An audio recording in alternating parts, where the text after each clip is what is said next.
What happens if you're the king of the jungle but return to the present day? Today, we'll be recapping Soul Station Druid. Our story starts with a young man named Suho, who was just your typical guy, busy texting his mum like any responsible son. Normally, he loved hanging out with his friends, but fate had other plans for him that day. As Suho grumbled his way through the event, fate decided to throw another curveball at him. He accidentally bumped into a stranger and received a scolding that made him feel like he'd been dunked in a pool of embarrassment. He quickly apologized, but deep down, he couldn't help feeling a mix of disgust and frustration. Just when Suho thought things couldn't get any worse, chaos struck the city in the form of a lightning storm.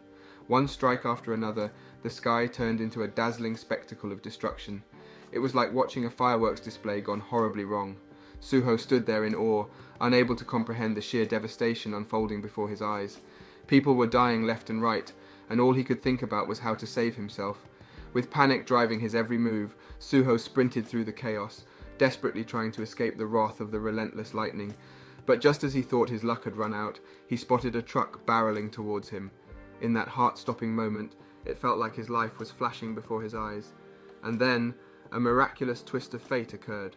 Suho woke up, drenched in sweat, only to find himself in an unfamiliar place. As his eyes adjusted to the surroundings, he looked up and saw not one but two moons in the night sky. Strange creatures roamed the land, unlike anything he had ever encountered before. To say Suho was bewildered would be an understatement. Now, completely disoriented and naked, yes, naked, Suho found himself in a whole new world. Questions flooded his mind, but there were no answers in sight. Just when he thought things couldn't get any crazier, a life-or-death encounter with a bear loomed before him. But hold on tight, because this time, Suho witnessed an epic showdown between the bear and a pack of wolves. Talk about a jaw-dropping moment! Reality had taken a vacation, leaving Suho scratching his head in disbelief. How did he end up here?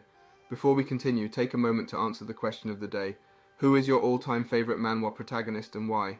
Comment down below for a chance to be shouted out. Now back to the recap.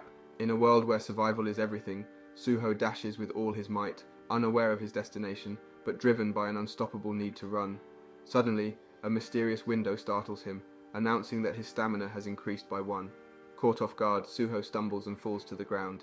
Undeterred by his fall, Suho's body now craves nourishment. Surrounded by an array of fruits, he hesitates, unsure if they are safe to eat. After all, this unfamiliar world offers no guarantees. Filled with trepidation, he resists temptation but eventually succumbs, taking a bite. Just as he's about to consume the fruit, a rustling sound disrupts the silence. In this untamed wilderness, every noise serves as a warning. Concealed in the grass, a lurking figure threatens Suho's life.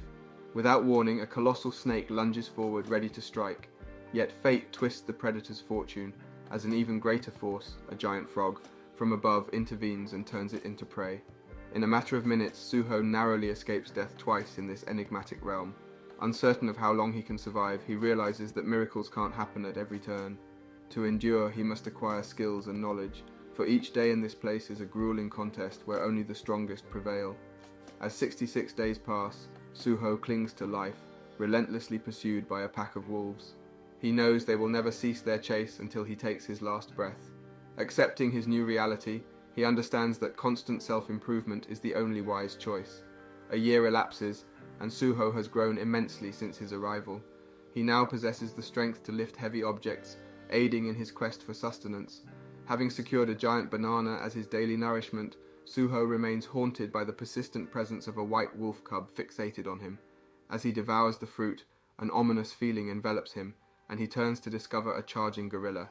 It's a battle of survival, but Suho's experience grants him the skills to triumph without relying on miracles. The immense gorilla crashes to the ground, its colossal size causing it to stumble. As it regains composure, it realizes it had nearly slain a vengeful wolf.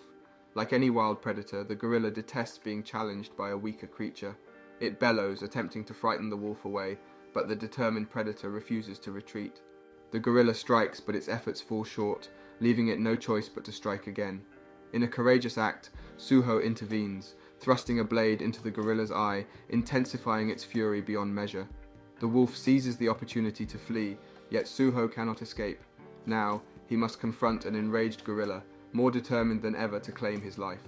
But just as the climax approaches, we snap back to the present, Suho in the real world, surrounded by doctors. He recounts his extraordinary tale, attempting to explain the unfathomable encounters he endured. Although skeptical, the doctors find something intriguing about his story, prompting one to question why Suho would engage in a battle he knew he couldn't win against the gorilla. With conviction, Suho enlightens them about the essence of fighting and the necessity of overcoming greater adversaries to become stronger and more powerful. He reveals that no matter where one goes, there will always be a ruler. On the other side, tensions reach their peak as Gorilla prepares to deliver the final blow to Suho.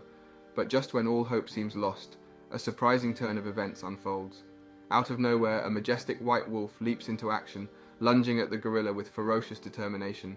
Gorilla is taken aback, unable to believe his eyes. The very creature that had once sought Suho's demise is now his fearless protector, willing to sacrifice its own life for him. The entire group seizes this unexpected opportunity, launching a united assault on the gorilla. Suho is left dumbfounded as he watches the wolves, his former adversaries, rallying to save him. Overwhelmed by the intense clash, Suho loses consciousness, but the wolves show restraint. They hold back their aggression because the pup Suho had selflessly saved earlier happens to be the king's son. In a remarkable display of honor, the wolf pack acknowledges Suho's noble act. As time passes, the boundaries between enemies and friends blur. Suho becomes an integral part of the wolf pack, embraced as if he had always been one of them. The once lonely boy discovers a sense of belonging and acceptance among these remarkable animals, who were the first to embrace him in this strange new world. Fast forward to Suho's 31st year, and he is virtually unrecognizable from his former self. What was once a timid, vulnerable boy has transformed into a fearless warrior, fearlessly taking on formidable adversaries, including gigantic snakes. He now stands ready to do anything to protect his newfound family, the wolves. Together they embark on hunting expeditions, easily taking down even the largest of boars. The passing years fail to yield another human like Suho in this wild realm. He forges deep bonds with his lupine companions, experiencing both the joy of making new friends and the sorrow of losing cherished ones. Initially uncertain of his survival in this untamed land, Suho defies the odds, remaining standing stronger than ever, even after centuries of challenges. Mesmerized by Suho's incredible tale, the Doctor finds it the most captivating story he has ever heard. After all, no ordinary human can live for 500 years, let alone become the revered king of wolves. Intrigued, the Doctor poses the pivotal question: how did Suho manage to return? With a reflective gaze, Suho begins recounting the tale of the war he ignited against the gorillas at Moonlight Hill. Leading the wolves into battle, Suho was prepared to claim their greatest victory yet. The conflict erupted, resulting in a brutal clash where lives were mercilessly lost. Suho set his sights on the king gorilla, knowing that defeating it would seal their triumph. With unwavering determination, he closed in on his target, victory seemingly within his grasp. But then, in a twist of fate, something extraordinary occurred, and Suho vanished from the world without a trace. Meanwhile, back on Earth, a group of individuals scours the desolate ruins of a decimated city, desperately searching for something of great importance. Suddenly, their device starts emitting signals, indicating that a momentous event is about to unfold. Fear grips them, and they scramble to flee as a mysterious portal materializes before them. A brave girl brandishing a sword stands her ground, ready to face whatever emerges from the portal. As it opens, the figure that steps through is none other than Suho himself. We kick things off with a bang as a portal opens, crackling with enormous energy. In a flash it disappears, leaving behind a bewildered Suho, lying on the ground in all his naked glory. But hold on folks, this isn't your typical day at the park. Turns out everyone thinks this is just another returner. No biggie, right? Fast forward to Suho waking up in a hospital, surrounded by doctors and a feeling of disorientation. Cue the suspenseful music. One doctor, eager to document Suho's experience, assures him that he's perfectly fine and will be discharged soon. But wait, what's this? Suho stops the doctor, a mischievous smile playing on his lips. Turns out this is the first human he's talked to in thousands of years. Talk about a plot twist. The doctor, intrigued by this unexpected encounter, knows he's struck gold with this information. Meanwhile, at the top secret Awakener Bureau headquarters, we meet our mysterious girl and her boss. They're discussing none other than Suho, the rare F-rank patient. The boss explains that if Suho were an E-rank patient, he'd be showered with government benefits. Intrigued by Suho's extraordinary journey, the girl wonders how an F-rank managed to go through a portal. Could it be sheer luck? The boss reveals the shocking truth in the doctor's report. Suho is acting like a wolf and suffering from post-traumatic stress disorder. The girl, determined to uncover the truth, decides to deliver the report in person. Hold on to your seats, folks, because this roller coaster is about to take off. Back at the hospital, Suho finds himself lost in thought, reminiscing about the thousands of years he spent in that bizarre world. 2 weeks have passed since his return, yet he's still struggling to adjust to his life on Earth. He yearns for the wild adventures and the companions he left behind. But duty calls. The nurse interrupts his daydream, reminding him that it's time for lunch. Hungry and lost in contemplation, Suho decides to satisfy his stomach before delving deeper into his memories. And just when you think things couldn't get any more exciting, enter Choi Soo-young, a captivating figure who bursts into Suho's room like a force of nature. Sparks fly as Suho recognizes her scent and recalls their encounter when he first returned from the portal. But wait, he's a changed man now, no longer as dangerous as before. Phew, what a relief. Curiosity piqued, Suho asks Soo-young about the Awakener Bureau. She spills the beans, revealing that it's an organization that helps returnees like him readjust to society. Eager to gather more information, Soo-young requests Suho's consent to share his details. But hold your breath, folks, because Suho's attention is drawn to something unexpected, the humble pen. It's been ages since he held one. Caught up in the moment, he starts doodling a magnificent wolf on it. Soo-young, growing impatient, can't help but be annoyed. She questions his artistic skills, but Suho smugly informs her that he's already a master artist. The plot thickens. With disappointment etched on her face, Soo-young wonders if Suho accomplished anything useful in his time away. Suho, quick to correct her, reminds her that it wasn't just a few years, it was thousands. The time difference is mind-boggling. The woman still doesn't believe him. As Soo-young hands him his Awakener ID card, she suggests that he reunite with his long-lost family. Cue the tears of joy. As Suho's world fills with newfound purpose, he realizes that his family, whom he thought were gone forever, are alive and well. The excitement is palpable as he eagerly anticipates the long-awaited reunion. Suho's world was turned upside down. He had finally reunited with his real family, but in the process, he had lost his forest family, with whom he had shared countless years. The weight of this realization hit him hard. As he checked the report, he discovered the heartbreaking news that both his parents had passed away on the day of his return, leaving only his brother Junho alive. In a rush of emotions, Suho leapt out of bed and hurried to meet with the doctor. He desperately asked for a favor, to which the doctor responded, "What help can I give?" Undeterred, Suho revealed that his little brother was still alive and that he needed to meet him immediately. The doctor, aware of Suho's fragile state and recent return, tried to advise him against diving back into society so soon, but Suho was in no mood for advice and with ruthless determination ordered the doctor to help him. Reluctantly, the doctor agreed to assist, but only under one condition. Later, we find Suho sitting in a taxi, ready to leave the hospital. The doctor, whom Suho affectionately called Dr. Baldy, warned the taxi driver about Suho's condition. As Suho embarked on his journey, the doctor's nurse curiously questioned the doctor's generosity. Why would he go to such lengths for someone like Suho? The doctor responded, explaining that Suho's story, although possibly fantastical, intrigued him like no other. He saw Suho as a potential living Frankenstein, a captivating enigma that the government had overlooked. Back in the doctor's office, he asked the nurse to get the broken door handle repaired. Surprised, she asked how it had happened. It turned out that Suho, even in the normal world, possessed an otherworldly strength acquired through his thousands of years of experience. This revelation excited the doctor, as it could serve as evidence of the authenticity of Suho's extraordinary story. After all, it was only the second time the door handle had broken. Meanwhile, Suho found himself stuck in traffic, listening to the radio in his car. Startling news echoed through the speakers. The city was under attack by rampaging monsters. The defense forces had managed to regain control, but not without casualties. As Suho absorbed this information, the radio host also mentioned the SBFC Championship, a tournament among the Awakeners to determine the best. The Russian Bear, ranked 34th, was facing off against Beyond Horizon, ranked 48th, with the winner earning a chance to challenge Japan's current number 1. Suho found the concept intriguing, yet unfamiliar. The excited taxi driver, however, appeared nonchalant, as if such events were commonplace. Suho realized that the world had changed significantly during his absence, and this was just the beginning. Curiosity piqued, Suho questioned the driver about the hunting grounds mentioned on the radio. Confusion filled the air as the driver realized that Suho had been absent for the past 10 years. Eager to enlighten him, the driver agreed to share everything.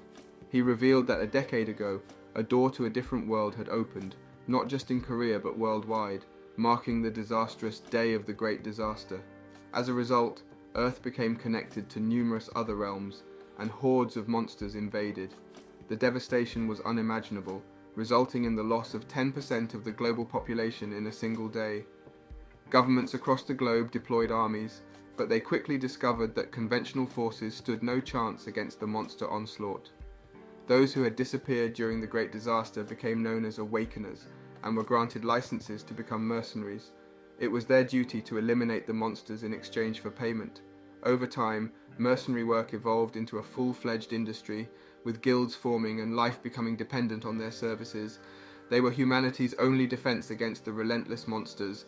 Intrigued by the concept of being a mercenary, Suho asked the driver how he could become one. Laughing, the driver explained that it was impossible for an ordinary human. Only Awakeners could aspire to become mercenaries, but they had to pass the mercenary examination at the Awakeners Bureau. Suho listened intently, reminiscing about his past life as a mighty warrior, where battles were his way of life rather than a mere occupation. The idea of taking an examination seemed daunting, yet he couldn't deny the stirring excitement within him. The taxi arrived at its destination, a house where Suho was finally going to meet a family member after 10 long years. Nervously, he stood outside, contemplating his next steps. Suddenly, an elderly woman noticed him and stared intently. To break the silence, Suho mustered the courage to ask her if she knew Junho. Little did he know that his question would trigger a wave of anger. The woman unleashed her frustration, vehemently denying the existence of anyone by that name in the building. Confused, Suho began to question whether he had the wrong address. Just as he considered leaving, a voice called out from inside, a kid named Gunwoo. Suho eavesdropped on Gunwoo and the old woman's conversation about relentless moneylenders harassing them daily. Seeking some answers, Suho checked their mailbox, discovering that his brother was drowning in debt. He retreated, deep in thought, contemplating the nature of true power. In the world he had left behind, strength reigned supreme, but now it seemed that money held the true power in the normal world. With these thoughts swirling in his mind, Suho embarked on a new journey, uncertain of what lay ahead. His return to the real world had revealed a vastly changed society, filled with monsters, mercenaries, and the dominance of money. Our hero, Suho, is on a mission to become a legendary mercenary. He heads straight to the prestigious Awakener Bureau, pumped up and ready to prove himself.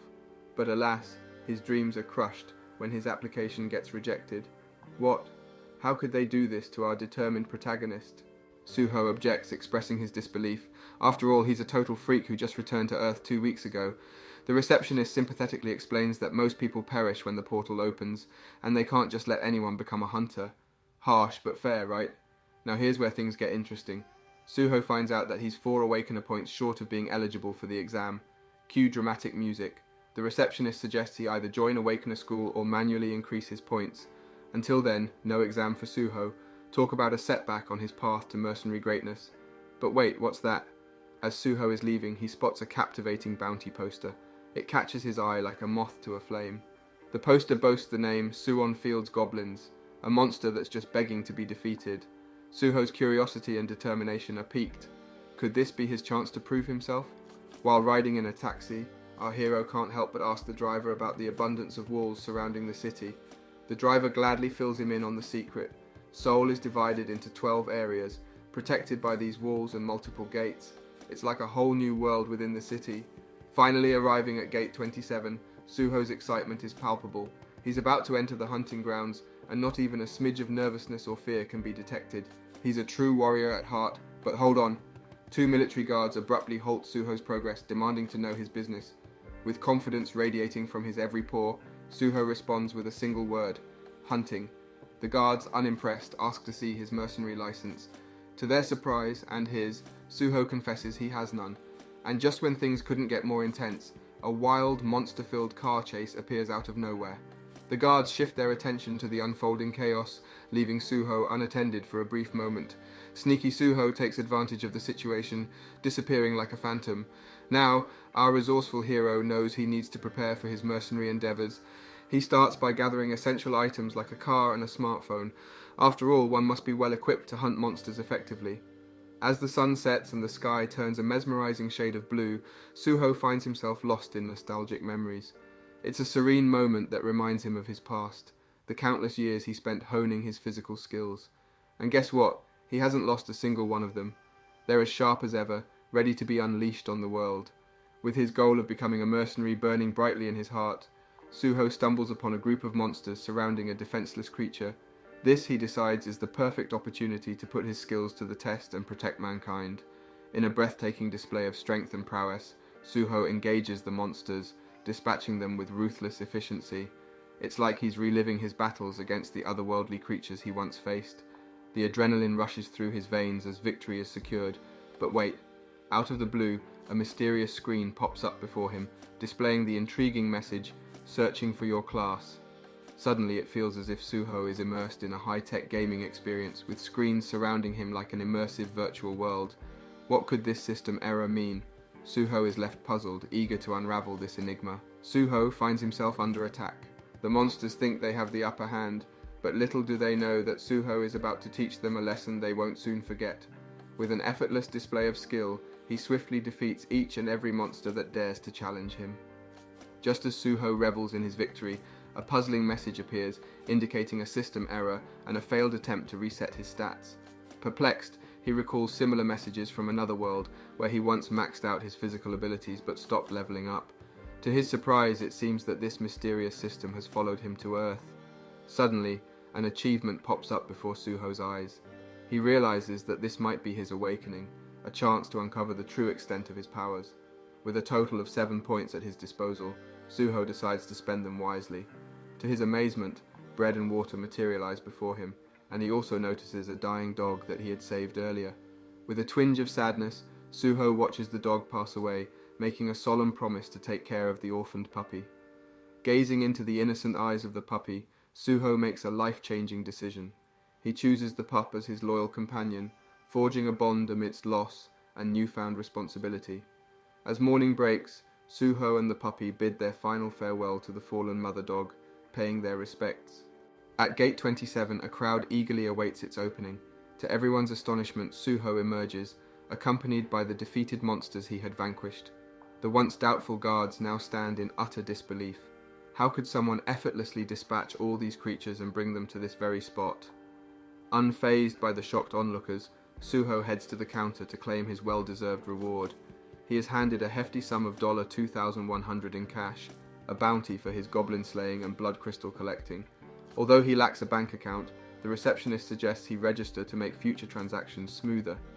Curious about the valuable blood crystals, Suho engages the receptionist in conversation. She reveals that these precious gems were contained within the goblins he had dispatched, fetching a handsome price of $200 each. Realizing the potential for profit, Suho sees an opportunity to earn money doing what he excels at, hunting. As our story unfolds, we find ourselves in a store where a man discusses his new job as a truck driver with the shop owner. To our surprise, this man is none other than Suho's brother Junho. The shop owner congratulates him, aware that this job will help alleviate his financial troubles.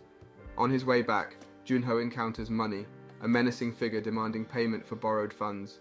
They rough him up, revealing his failure to meet their expectations.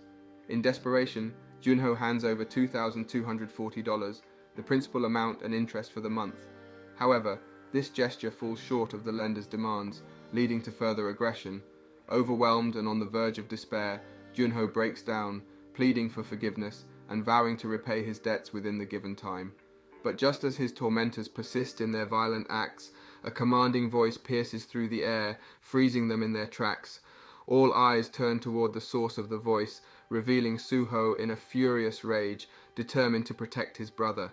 In an instant, Junho recognizes his savior, none other than his own brother Suho. Suho walks towards his long-lost brother, finally confronting him and demanding confirmation if he is indeed Park Junho.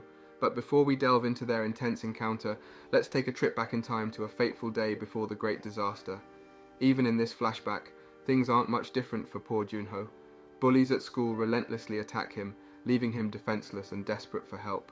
And just when it seems all hope is lost, he spots his brother nearby and calls out for assistance. To Junho's dismay, Suho doesn't react at all, not even sparing a glance in his direction as Junho cries out for aid. Perhaps Suho doubted his own abilities back then, before he became a fearless warrior in the wild. Junho realizes the bitter truth about his brother's uselessness. Fast forward to the day of the great disaster, where Junho sits in front of the television when suddenly emergency news flashes across the screen. reporting a massive explosion. Panic sets in as Junho realizes Suho is still not home, and he rushes to the door, only to be stopped by his aunt and uncle. A small relief washes over them as they discover Junho is safe at home, but their hearts sink when he mentions Suho's absence. Just then, a colossal explosion shatters their building, leaving devastation in its wake. As Junho dusts himself off from the rubble, he finds himself face to face with a monstrous eye staring back at him. From that day onward, Junho couldn't care less if his brother was alive or dead. Their relationship had never been strong enough to inspire concern. Now, let's return to the present, where Junho stands in stunned silence after coming face to face with his long-lost brother. Surprisingly, Suho remains calm and cracks a joke about how much older he looks, even though he's the younger sibling. Junho, still reeling from the shock, musters the courage to ask how Suho is alive and well, but before they can continue their conversation, an intrusive moneylender interrupts, believing the brothers to be mentally ill. This infuriates Suho, and he can't bear to see his brother insulted any longer. In an impressive display of strength, Suho swiftly smashes the moneylender's head into the ground. This newfound power shocks Junho, who had never witnessed such a display before. Another individual tries to take on Suho, but he effortlessly stops the attack mid-air, snapping the assailant's leg within seconds. The horrifying scene prompts the third person to beg for mercy, claiming he never laid a finger on Junho. In an act of surprising generosity, Suho hands over all the money he earned from hunting monsters to the moneylender. With the ordeal behind them, the brothers leave the scene together. Upon arriving at Junho's apartment, Suho encounters the same grumpy granny who previously dismissed him, but her attitude has shifted. She now recognizes Suho as Junho's brother and invites them inside. As they enter, Junho proudly introduces his sleeping son Gunwoo to Suho. He emphasizes that his son is now the most important person in his life, and he would do anything for him. Curious about the child's mother, Suho learns that she left the family to live independently. Junho blames himself, believing his financial failures pushed her away. Suho suggests they sit down together and have a drink, acknowledging that there is a lot to catch up on. Junho reveals that he had always believed Suho perished in the disaster, making his reappearance as an awakener the craziest thing that has happened. Suho decides to help his brother by assessing the debt he owes, which amounts to $50,000. Junho assures him that he no longer needs to worry because he has secured a new job that will enable him to repay all his debts. Curious about Junho's new occupation, Suho inquires further and discovers that he now works at a store. Suho's eyes light up with an idea, and he asks about the ownership of the truck Junho uses. Junho explains that the truck belonged to Granny's son, who tragically lost his life during the Great Disaster. Granny has taken on the responsibility of caring for his son, as she considers him family. Meanwhile, Gunwoo wakes up from his slumber and is delighted to find a furry companion by his side. The sight of his father and uncle together fills him with joy, and he politely requests to play with Suho's dog. With a warm smile, Suho happily agrees, brightening Gunwoo's day, as he had always longed for a dog, but couldn't afford one. Taking a moment to share his plan with Junho, Suho suggests that they work together and make a fortune, leveraging Junho's truck. He introduces the concept of monster hunting. The next day, Suho strides into the Awakener Bureau, surprising them with the news that he's leveled up overnight. The receptionist, intrigued, hands him a sleek smartphone called the X-Phone 50 and suggests he download the Awakener Bureau app for the latest updates and the mercenary exam schedule. She also mentions some problems with the stat screens, piquing Suho's confusion.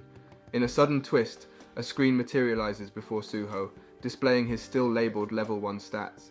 It all makes sense now why he felt so weak. Armed with his new smartphone and all the essentials, Suho is determined to power up and embark on a thrilling monster hunting adventure. Unable to contain his excitement, Suho immediately dials his brother to share the news. Junho congratulates him on becoming a full-fledged mercenary and wishes him luck for the upcoming exam. While Junho promises to join him after completing his own job, Suho's eagerness gets the better of him, demanding his brother's immediate presence for a monster hunting spree to pay off their debts. With a gentle reminder that it's too early for such endeavors, Junho tries to reason with Suho, reminding him of his own limitations. However, Suho, unyielding to excuses, abruptly ends the call. Junho realizes his brother has undergone a remarkable transformation, no longer the feeble Junho he once knew. Eager to set off, Suho embarks on a quest to find the nearest hunting ground. A bustling crowd packed with cars awaits entry into the hunting grounds. Some brave souls venture solo, while others form formidable teams, well aware that monster hunting is no easy task. Our attention turns to a team of 5 individuals preparing themselves. 3 of them exhibit signs of nervousness despite being awakeners, while the 2 at the forefront exude an aura of readiness. Attempting to calm their teammates' nerves, they suddenly spot Suho's unexpected arrival. Curiosity piqued, the team approaches Suho. The receptionist asks for his Awakener ID, granting him access, but not before cautioning him against entering dungeons. Observing Suho confidently strolling without any weapons or equipment, seemingly unbothered by the monsters, onlookers whisper amongst themselves. The police guards join the conversation, sharing tales of Suho's previous exploits, such as his impressive feat of slaying 7 goblins at Gate 27. Intrigued by Suho's demeanor, the team decides to chase after him. However, as they enter the hunting grounds, they lose sight of their enigmatic target. Suho, eager to test his newfound abilities, begins by sprinting, pushing his limits to gauge his fighting prowess. Suddenly, a cacophony of voices engulfs Suho's surroundings. Turning his gaze, he witnesses 2 groups engaged in a ferocious sword fight, limbs being severed amidst the chaotic clash. Realizing the sheer numerical disadvantage and the considerable time it would take to eliminate them all, Suho decides to redirect his focus towards a more lucrative target, someone with a higher bounty. Fortuitously, a figure emerges with a staggering bounty of $40,000. The name, Choi Gushik. Suho contemplates leaving, but the allure of such a high bounty compels him to stay. He wonders just how formidable one must be to warrant such a price on their head. Witnessing Choi's arrival, those engaged in combat hastily flee, recognizing him as a C-ranker. Choi, unfazed by their retreat, challenges the 3 remaining combatants to face him in battle.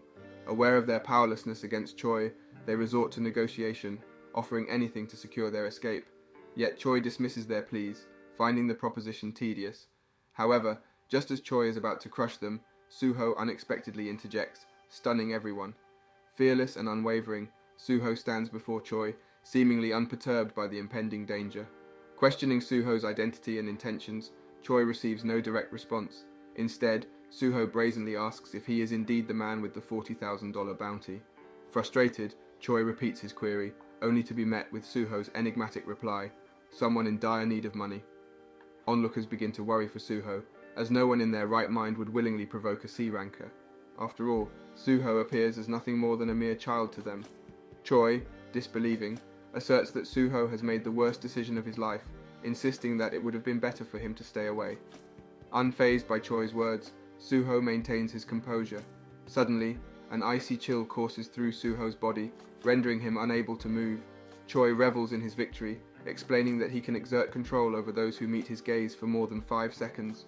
Ordering his men to break every bone in Suho's body, Choi's cruel intentions are abruptly interrupted as Suho lands a powerful punch. Baffled by Suho's unexpected retaliation, both Choi and the surrounding spectators fail to comprehend how he managed to break free from Choi's grasp. As Choi gazes upon Suho's face, he glimpses something truly chilling, a sinister and malevolent expression, hinting at Suho's readiness to deliver a brutal demise. Realizing his fatal error, Choi is gripped by profound fear, understanding that his life is now in grave jeopardy. What will happen next? Find out in our next recap of Soul Station Druid. Don't forget to like and subscribe for more manhwa recaps like this.